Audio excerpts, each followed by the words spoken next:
Why so serious? Ça va être bien. Sacré Hubert, you are so French. Oh, toi aussi. À quelle conviction faites-vous allusion, mademoiselle Tatou? Tout le monde peut cuisiner. Et juste là, un petit géranium. D'accord, faisons comme ça. Bonjour à tous et bienvenue dans un nouvel épisode de La Bulle Podcast. Cette semaine, on va s'attaquer à un nouveau sujet pour ce format de l'été, le format Top 10. On va aborder des fois mes films préférés, d'autres fois les meilleurs films, comme c'est le cas du dernier épisode. Si c'est pas le cas, je vous invite à aller le regarder ou l'écouter sur les plateformes de streaming audio. L'épisode est disponible sur Spotify, sur Apple Podcast, sur Deezer et aussi en format vidéo sur YouTube.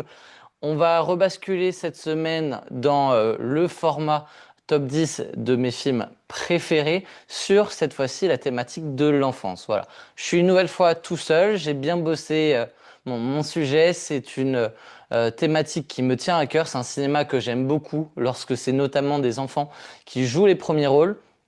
Ça va être un de mes critères également. Donc j'ai quelques critères qui m'ont permis de faire d'abord une sélection, une présélection de films, et puis ensuite, une fois que cette présélection est faite, d'aller piocher et d'aller constituer ce top de la 10e à la première place.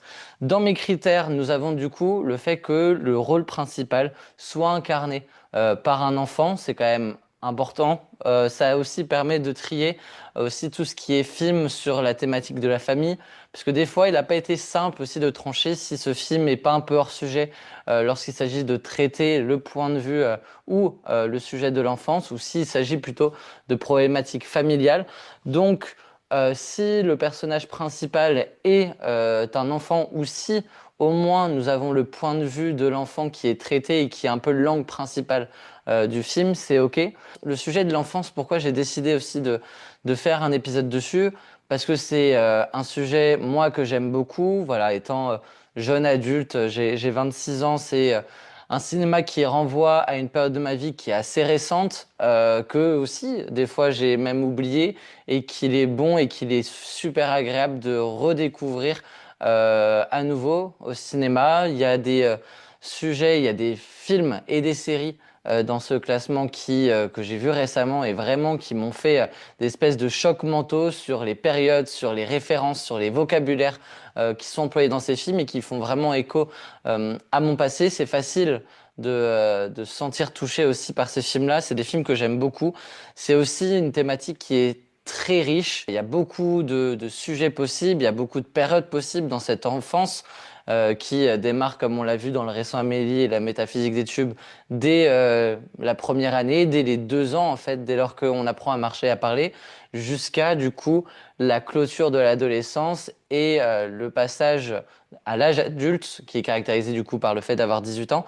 Donc on a 18 années sur lesquelles on peut travailler. Ça peut être des sujets qui traversent les époques, des grandes fresques sur l'enfance, ou alors des points de vue beaucoup plus ciblés sur un été, sur un élément marquant, sur un bouleversement aussi dans la vie des enfants. Il y a mille et une façons de raconter l'enfance et moi c'est un cinéma vraiment encore une fois que j'aime beaucoup. Quelles sont, avant de passer à ce top 10 qu'on va aborder très rapidement, les mentions honorables? Alors j'ai pas vu évidemment tous les films sur l'enfance, mais j'en ai vu un certain nombre quand même. Et quels sont les films qui sont pas dans ce top 10 mais qui méritent quand même d'être mentionnés? Je vais dire quelques mots dessus. J'ai tout d'abord Billy Elliot, un film que j'aime beaucoup. Billy Elliot, c'est les années 2000, avec un acteur qui s'est révélé dedans, que j'aimais beaucoup. Je l'ai pas mis dedans parce que j'en ai un souvenir très vague, j'ai pas eu le temps de revoir le film, c'est Jamie Bell, l'acteur. J'en ai un souvenir assez vague, donc c'était difficile de le mettre dans un top alors que j'avais pas forcément tous les souvenirs de ce film, mais je me rappelle vraiment avoir beaucoup aimé ce film. Tout comme un film qui n'est pas encore sorti au cinéma, donc je vais pas trop pouvoir vous en parler, mais cochez-le une fois qu'il sera disponible dans la salle de cinéma la plus proche. C'est La Petite Dernière de Afsia Herzi qui était à Cannes cette année et que j'ai adoré. Là, on touche sur la fin de l'adolescence d'une jeune femme de banlieue de 17 ans qui découvre sa sexualité et qui tente d'abord de s'en échapper avant de l'assumer. On a Leurs enfants après eux, film récent avec Paul Kircher que j'ai vraiment beaucoup aimé aussi, mais ça rentre pas. Nos jours heureux également. Nos jours heureux, voilà, parce que c'est un film vraiment plutôt feel good movie. Il n'y a pas il y a pas un traitement très approfondi sur le thème de l'enfance. On est plutôt voilà sur les colonies de vacances, sur certes les premiers amours, mais il y a une vaste étendue de personnages qui sont pas très approfondis. Donc c'est un bon film sur l'enfance qui plaira d'ailleurs aux enfants ou aux jeunes enfants. Mais voilà, ça rentre pas. Et puis les derniers, on va dire, c'est les films de Koreeda que j'ai pas réussi à classer dans un top 10 de mes films préférés. J'ai Nobody Knows ou encore le dernier Monster ou L'Innocence dans le titre français, qui sont des films que j'ai beaucoup aimés. Que je salue aussi pour les thématiques sur l'enfance qui sont faites, sur la sexualité, sur l'abandon, le fait d'être autonome trop rapidement, ce qui est le cas de Nobody Knows. Mais dans mes films préférés, j'ai pas réussi à les rentrer alors que c'est un réalisateur que j'aime beaucoup, Monsieur Hirokazu Koreeda. On va commencer ce top 10 du coup avec la 10e place. Une 10e place qui est déjà une wildcard puisqu'il ne s'agit pas d'un film.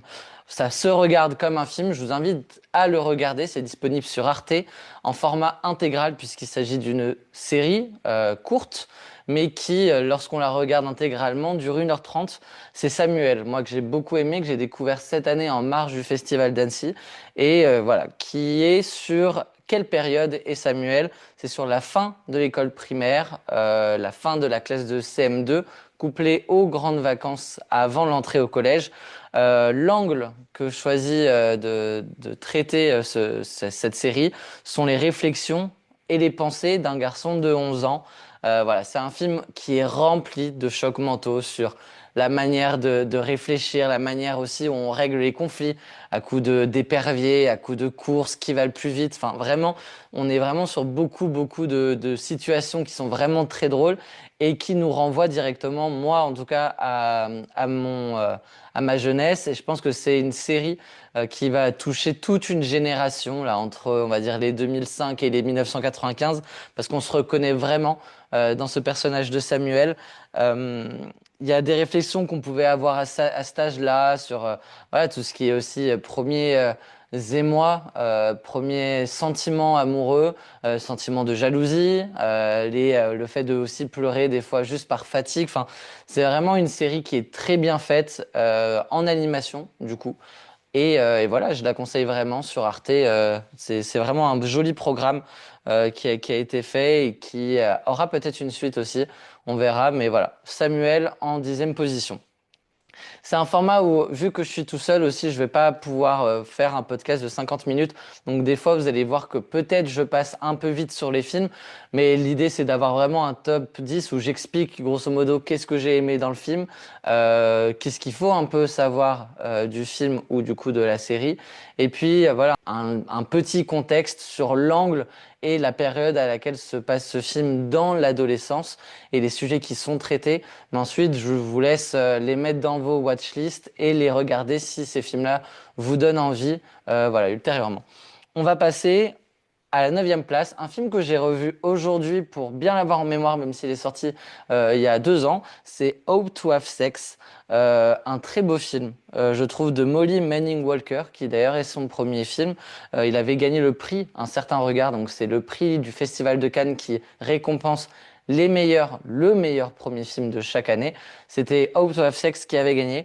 C'est un film sur la fin de l'adolescence. Donc voilà, on est sur des jeunes femmes, trois jeunes filles, pas encore des femmes, de 16-17 ans, qui découvrent lors de leurs vacances entre le lycée et la fac les premiers excès, voilà, dans une station balnéaire. Donc c'est un film britannique, produit, voilà, ça a vraiment la gueule d'un film indépendant. Il y a une production qui est multi-européenne.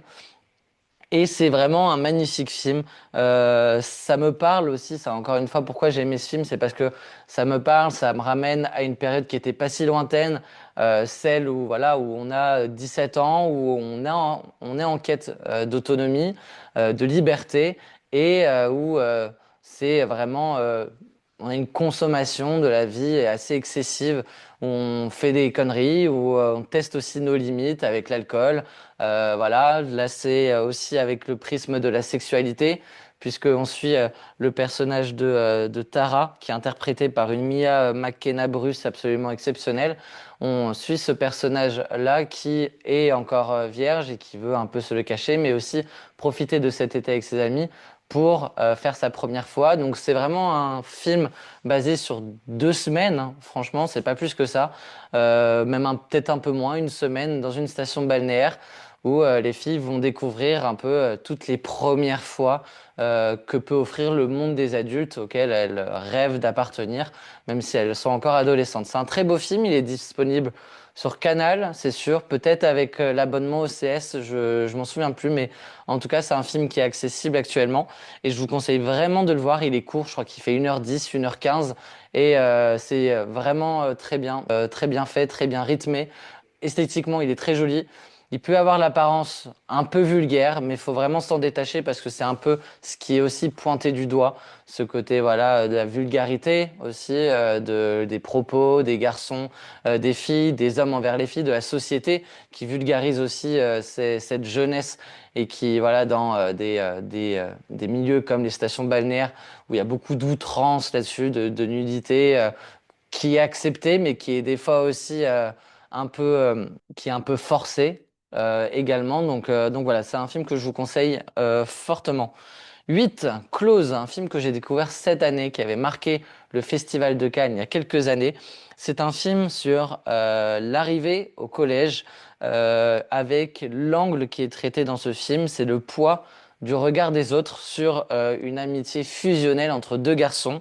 Voilà, ensuite, deux garçons qui ont grandi ensemble avec des familles assez proches. Ils ont vraiment grandi chez l'un chez l'autre pendant toute leur jeunesse et ils arrivent ensemble, pas main dans la main, mais en tout cas, c'est un peu ce qui est pointé du doigt par les autres collégiens. Ils arrivent ensemble et les gens, en fait, s'interrogent sur pourquoi ils sont si proches, ces deux garçons, qui sont pas forcément efféminés, mais voilà, parce que même en CM2, 6e, c'est encore difficile. Il y en a qui muent un peu plus tard que d'autres. Donc en fait, c'est très facile d'avoir des stéréotypes et de pointer du doigt les gens et un peu voilà de les discriminer ou de se moquer. C'est un peu un film sur le regard que peuvent avoir les rumeurs, le regard qu'on peut avoir aussi sur soi, sur le fait de vouloir être le moins différent possible, ne surtout pas être mis en marge de la tendance pour être accepté et ne surtout pas se rendre la vie au collège difficile. Donc c'est face à toutes ces rumeurs, comment ces deux garçons vont réussir à garder ou non leur amitié, voilà, face à cette honte, face à cette peur, face à cette incompréhension, qu'ils n'ont même pas encore vraiment le recul de savoir vraiment ce qui est leur relation, quel type d'amitié ils ont et ils entreprennent. C'est un film qui est magnifiquement bien joué. Vraiment, avec Emily Dequesne qui est décédée cette année, qui, moi, c'est le premier film que j'ai vu avec elle, je crois, et je la trouve absolument bluffante dans ce film. Donc ouais, vraiment, c'est un film. Alors, faut s'accrocher. Voilà, c'est un film très dur parce qu'il y a vraiment un twist dans le film qu'on voit pas forcément venir et qui ensuite découle sur toute la deuxième partie du film. Mais Close, si vous avez les reins solides, c'est vraiment un film que je vous conseille et qui traite parfaitement une thématique, moi, je trouve très importante, celle de voilà, du harcèlement social, de la quête de l'identité aussi, lorsque on rentre au collège, les années 6e, 5e sont les plus difficiles. Et voilà, on a ce film français, belge plutôt, on a ce film belge qui traite de ce sujet-là. En 7, on a Moonrise Kingdom de Wes Anderson. Le premier amour, les premiers signes de rébellion face aux adultes aussi. Voilà, on est sur une fugue entre un jeune garçon qui quitte son camp scout et une jeune fille un poil plus âgée que lui qui est en totale rébellion face à sa famille. Et en fait, voilà, ces deux-là vont décider de se rejoindre. Ils ont une relation épistolaire où ils se parlent à travers de lettres avant de mettre au point un plan qui vont leur permettre de fuguer, de se retrouver et de vivre leur aventure. C'est très mignon, c'est un des Wes Anderson un peu les plus purs, c'est aussi l'un où on voit vraiment cette nouvelle patte qu'a Wes Anderson. Le film est très beau, très coloré, on est dans les tons et dans les couleurs du cinéma de Wes Anderson qu'on reconnaît très, très vite à l'œil. Et on a un film qui un feel-good movie en vrai. Voilà, il y a pas une grande profondeur, mais les dialogues sont très drôles parce qu'on a deux enfants qui sont plus matures que leur âge et dans les interactions qu'ils ont l'un avec l'autre et avec les adultes, c'est vraiment très bien écrit. C'est d'une finesse d'écriture assez remarquable et les dialogues sont vraiment très drôles. Donc, ouais, Moonrise Kingdom, je pense que c'est un des films de toute cette sélection que vous avez peut-être le plus vu. Mais si c'est pas encore le cas, je vous invite aussi à le voir. Il est sur Amazon Prime actuellement. Voilà, je dis à chaque fois où est-ce que vous pouvez retrouver ces films. Je sais pas si Close est disponible encore actuellement. Mais en tout cas, Moonrise Kingdom, c'est sur Amazon Prime. Donc voilà, si vous voulez le voir, c'est un des meilleurs Wes Anderson, un des plus réputés aussi. Donc voilà. On a ensuite Le Royaume en sixième place de Julien Colonna. Le Royaume, même si c'est un film qui, à l'apparence, est un film sur les relations père-fille, est un film qui, moi, j'ai réussi à mettre dans ce classement de l'enfance parce qu'on est sur la période où une fille qui est pas encore une adulte va entrer prématurément dans le monde des adultes. J'adore l'écriture du personnage de Lésia, donc c'est un film qui se passe en Corse où Lésia démarre, donc le démarrage du film, c'est Lésia qui est en train de profiter de ses vacances d'été en Corse, qui profite de son été, voilà, qui est fait de fêtes, qui est fait de flirt avec un garçon notamment. Puis très vite, elle va se retrouver, elle va être rattrapée par la situation de sa famille où son père est en cavale, son père est le chef de la mafia corse, et il est en cavale, il est actuellement recherché, et du coup, elle va être un peu emmenée contre son gré vers son père pour profiter quelques jours de son papa. Donc on a vraiment un film là-dessus où d'abord on a cette projection de Lésia qui est en train de profiter de son adolescence, qui est assez immature aussi. Et puis ensuite, à travers la découverte de l'environnement de l'environnement de son papa, va être complètement immergée dans un premier temps. Donc elle va d'abord aussi ne pas du tout être réceptive, avoir qu'une envie, c'est de retourner auprès de son flirt et de son été fait de fêtes et de sable, et pour ensuite être complètement fascinée progressivement par ce milieu du banditisme qui appartient à son papa. Donc c'est un film, moi, que je trouve assez intéressant pour la construction, où on la voit vraiment en l'espace de quelques semaines devenir une femme, devenir bien plus mature, et en fait rentrer peu à peu dans le monde des adultes, chose dont elle est encore loin physiquement, dont elle est encore loin maturément. Donc voilà, c'est un très bon film. Il est actuellement sur Canal. Je sais plus s'il est encore pour longtemps. Mais moi, c'est un de mes coups de cœur de l'année dernière. Pour moi, c'était un des meilleurs premiers films. Il aurait dû être à Cannes. Les deux acteurs et actrices qui interprètent du coup Lésia et le père sont des acteurs non professionnels et ils jouent extrêmement bien aussi. Donc c'est un très bon film à mi-chemin entre les films sur les relations père-fille, les films sur l'enfance. Mais quoi qu'il arrive, c'est un très bon film. Pareil, il n'est pas très long. Je crois qu'il fait moins de 2 heures. Donc voilà, vous voyez vraiment Le Royaume.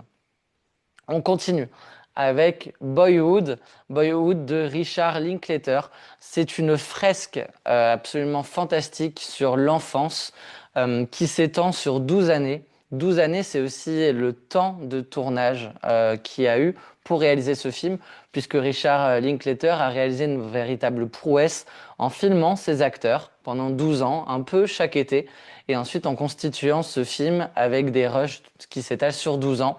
Donc on a vraiment des acteurs, et notamment le petit Mason, qu'on voit au début du film à l'âge de 6 ans, et qu'on va voir à la fin du film à 18 ans, l'âge où il va entrer officiellement dans l'âge adulte. Et en fait, tout le film, c'est une évolution de ce personnage-là, mais aussi de toute une famille. Donc voilà, il y a derrière la prouesse technique de Richard Linklater, C'est un film sur la construction de l'identité, sur les conflits familiaux également. C'est un film où l'on voit à la fois les petits riens, les petits conflits de tous les jours, et puis les grands bouleversements qui peuvent arriver au cours de l'enfance et qui façonnent aussi notre identité. Donc c'est vraiment un film très généreux, 2h40, 12 ans de tournage.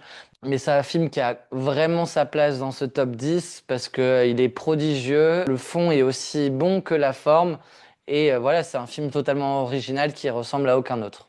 On va continuer avec After Sun. Lui aussi, on est presque sur du hors-sujet. J'ai essayé de le tourner de cette manière avec un angle qui est sur une enfant d'une certaine maturité qui tente de recoller les morceaux de souvenirs d'un été qui l'a marqué. Donc After Sun, c'est avant tout un film sur la relation père-fille pour le coup, mais le personnage de Frankie Corio qui interprète Sophie est absolument magnifique. Enfin, elle joue extrêmement bien, la jeune Frankie Corio.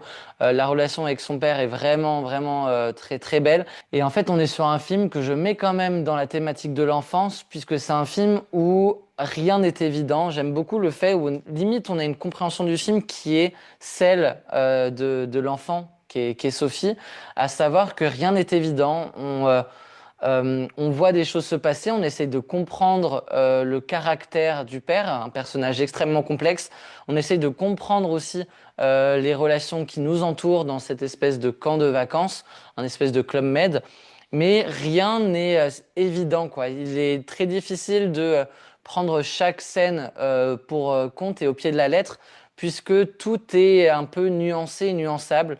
Donc en fait, on a vraiment une vision, moi, je trouve assez intéressante de l'enfance, de la fin de la petite enfance, puisqu'on est sur un personnage qui a entre 9 et 12 ans, je dirais, et qui en fait est la phase de préadolescence où on est attiré par les garçons et les filles de 16 ans, où on les trouve cool, où on essaye de les comprendre, et à la fois aussi un père qui est là pour l'instant est seul, et qui est assez refermé.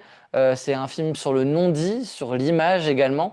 Et c'est vraiment très bien fait. Enfin, moi, je sais que c'est un film coup de cœur pour moi, mais pour beaucoup d'autres personnes aussi. C'est un film que j'aimerais beaucoup revoir. Il n'est pas facile à trouver sur les plateformes. Donc, achetez-vous la version physique parce que c'est vraiment un must-watch.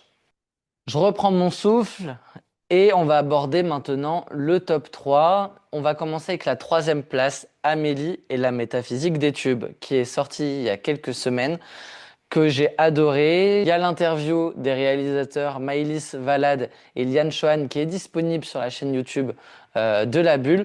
Et c'est un film que moi j'ai absolument adoré pour voilà une idée originale de mettre en avant la période entre les 0 et 3 ans, de la naissance à en fait la découverte des sens, puisque c'est un film sur ça, littéralement, sur comment à 2 ans, en fait, là où on était dans un état euh, presque végétatif, hein, de légumes, comme c'est mis en avant au tout début du film, mais en fait, grâce aux premières sensations, le fait de marcher, le fait de parler, le fait de sentir, de goûter, mais en fait, tout un monde se met devant nous et se dresse devant nous. Et c'est vraiment la découverte de cet environnement à travers le prisme et l'angle de vue d'une enfant de 3 ans. C'est magnifique, c'est l'un des plus beaux et l'une des plus belles animations que j'ai pu voir au cinéma. Il y a un travail colossal là-dessus qui sert un fond et une histoire que moi je trouve très belle. C'est très émouvant, c'est un film qui est vraiment très émouvant, qui est vraiment très beau, qui est pas très long. Là encore, on est sur 1h10, 1h15. C'est actuellement au cinéma. Je vous en dis pas plus parce que j'en ai beaucoup parlé dans les podcasts après séance qu'on a pu réaliser, qui sont aussi disponibles sur toutes les plateformes de La Bulle. Mais je vous invite vraiment à voir ce film que moi je considère top 3 des films sur l'enfance en ce qui me concerne. On va continuer avec le top 2.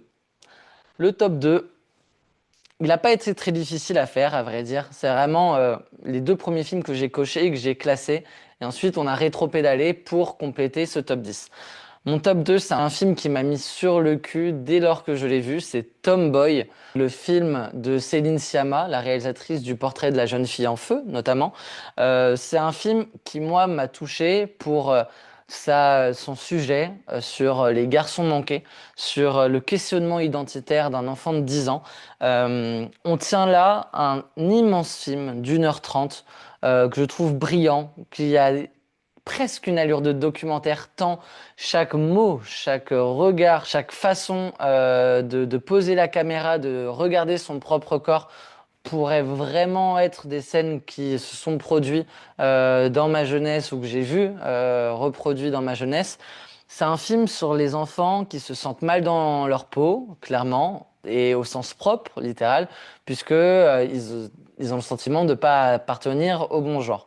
C'est un sujet d'actualité qui est maintenant devenu un sujet politique avec le temps, la question de l'identité, de la transidentité, un sujet qui fait débat, un sujet qui divise aussi selon les générations, mais qu'il ne faut pas oublier qu'on en a tous été sujets lors de notre enfance, soit personnellement, soit à travers des connaissances. On a forcément dans notre entourage, vous avez forcément eu un garçon manqué, une fille manquée, comme on disait aussi lorsqu'on était en primaire. Et ces enfants-là qui, nous, on voyait avec le prisme de l'enfance, donc comme des amis, mais qui pouvaient être aussi des fois moqués par certains pour le fait de jouer qu'avec des garçons, de s'habiller comme des garçons, de jouer avec des jouets de garçons, ou à l'inverse, si on était plutôt une fille manquée. Et en fait, c'est un film qui permet de comprendre réellement ce qui se passe dans cette tête, de sentir un peu ce mal sans pour autant être triste finalement, mais de jouer aussi avec son identité. Et c'est aussi un film sur le mensonge en parallèle, sur le fait de aller se noyer dans un mensonge, dans un petit mensonge qui peut prendre des plus grosses proportions aussi. Donc moi, c'est vraiment un film qui m'a fait énormément écho à mon passé parce que ça m'a fait penser à des gens de mon entourage en primaire et tout. Et c'est un film qui, je pense, faut voir à tout âge aussi pour comprendre que la question de la transidentité n'est pas une déviance, mais et n'est pas non plus quelque chose qui est mis en avant par la société, par la publicité, par les quotas qu'on peut voir dans les films ou dans les dessins animés. Parce que même lorsque tout cela n'existait pas ou n'était pas autant démocratisé, c'était quand même un sujet qui était sur la table, qui faisait partie de notre enfance et je trouve ça super intelligent. C'est un film qui est un peu plus vieux, hein. Je pense qu'il a un peu moins d'une dizaine d'années, je dirais 2017 par là. Mais c'est un film vraiment qui prend le temps et qui développe très très bien cette question-là. Donc voyez absolument Tomboy aussi si c'est pas le cas, c'est vraiment un film magnifique. On va finir avec le top 1. Le top 1, ceux qui me connaissent ne seront absolument pas surpris de voir que c'est Mythe 90, le film magnifique de Jonah Hill, qui trône tout en haut de mes films préférés sur l'enfance. Un film où on est dans la transition entre la fin de l'enfance et le début de l'adolescence. On va suivre Stevie, qui est interprété par Sonny Suljic, un acteur que j'aime beaucoup, qui n'est plus acteur actuellement, qui fait de la musique, mais qui est vraiment un enfant du cinéma et qui, moi, m'a vraiment marqué dans ce film où l'on va découvrir, on va se découvrir, on va être influencé par les plus grands, par les adolescents, ceux qui véhiculent une image cool, donc là c'est à travers le prisme du skate, qui a été aussi pour moi l'une de mes influences à cet âge-là. Et voilà, c'est vraiment un film qui est magnifique. Il y a une bande originale qui est fabuleuse. Moi j'aime énormément la bande originale et ensuite les musiques qui sont ajoutées au film. On a du jazz, on a du rap, on a un peu de rock aussi. Enfin, c'est vraiment très varié. L'image est magnifique. Le tableau qui est dépeint sur cet été en Californie et qui suit du coup l'évolution de Stevie, qu'on va voir se rebeller, qu'on va voir changer de style, qu'on va voir s'affirmer face à son grand frère qui est violent avec lui. C'est un film aussi sur toute une époque, celle des années 90, celle des premières consoles de salon, celle des mouvances un peu rock, celle du skate évidemment. Enfin, c'est vraiment un film magnifique, moi que je pourrais voir à l'infini. C'était un sujet que j'avais évoqué un peu récemment aussi avec mes amis. Le film est trouvable sur Mubi ou via Amazon Prime. Il faut le payer 2 euros, mais 2 euros, qu'est-ce que c'est pour un bijou comme Mythe 90? Donc voilà, c'est un film aussi, moi, que j'ai envie de revoir. C'est un top, pour le résumer aussi, que j'ai fait parce que je voulais voir Didi, que je vais voir dans quelques jours, là, au moment où je tourne, qui a été vu par Juliette, qui a eu la chance d'être invitée au nom de la bulle à l'avant-première presse. Et c'est un film qui, moi, je trouve, fait écho à Mythe 90. Donc j'ai hâte de voir Didi, qui peut-être rentrera dans ce classement. On verra peut-être si j'y dresserai une slide dans mon classement. Mais en tout cas, c'est un film que j'ai hâte de voir et hâte aussi de pouvoir comparer avec Mythe 90. Voilà, c'est un top 10 que j'aime beaucoup, c'est un sujet que j'aime beaucoup.